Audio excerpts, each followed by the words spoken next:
Okay, Assalamu alaikum wa rahmatullahi wa barakatuh. I am Umar Farhan Anizi, and today we will presenting bacterial endocarditis. Okay, bacterial endocarditis. Okay, an infective endocarditis is infection on the endocardium, which is the inner lining of heart chambers and covering of heart valves. Okay, infection is caused by micro organisms, okay, mainly bacteria that have managed to enter the blood stream, except for rare cases caused by massive blood infection or highly virulent organisms.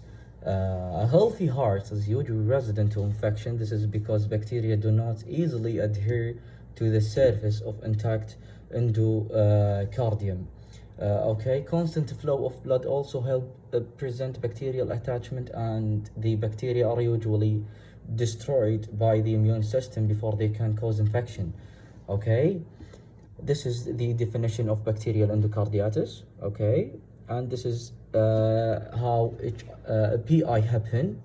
Okay, it's not too hard. The bacteria or fungal pathogens invade the bloodstreams and attach to the inner lining of the blood vessels in the heart. Okay, and these bacteria grow in size, multiply, and proliferate and further from infectious bacteria. Okay, and these bacteria also secrete toxins, extracellular matrix, the guarding enzymes, okay, proliferating granules, okay, or enzymes and proteases. Okay, this action of these substances cause proliferations, involves walls, tissues breakdowns.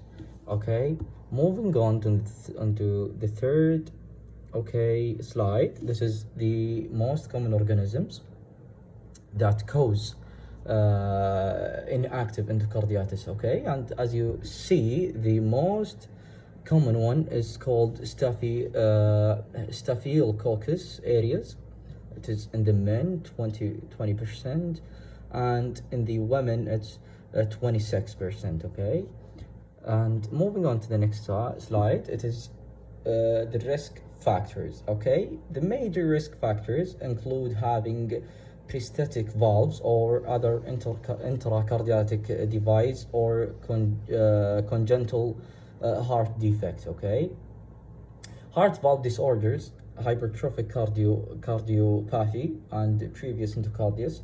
Endothelial injury allows for either direct colonization by virulent organisms or the formation of blood clots, which then become the attachment site for bacteria. Okay, infection of the endocardium occurs most often on the left side of the heart. Okay, and these, as I said, it's like the risk factors. Moving on to the sign and symptoms, and the symptoms include, as we said here, the symptoms of acute IE usually begin with fever 38.8, and include fever, chills, fatigue, and fast heart rates. Okay, symptoms can develop or gradually depending on the type of the endocardium. Okay, and this is the most signs actually, and the before the end, it is diagnosis endocarditis must be suspected when fever combined with a heart valve disorder. Okay, especially when a characteristics symptoms such as reddish spots or fatigues on fingers or whites on the eyes, okay, are present. But diagnosis usually requires evidence of blood infection and imaging studies such as endography, okay, endocardiography, okay, to show vegetation on heart valves or damage to the heart tissues. Okay, and last things, the treatment of this, and actually the treatment of this disease is, we can treat this disease by antibiotics given by intravenously, or sometimes heart surgery. Okay, and that's the end of our presentation. Thank you for listening.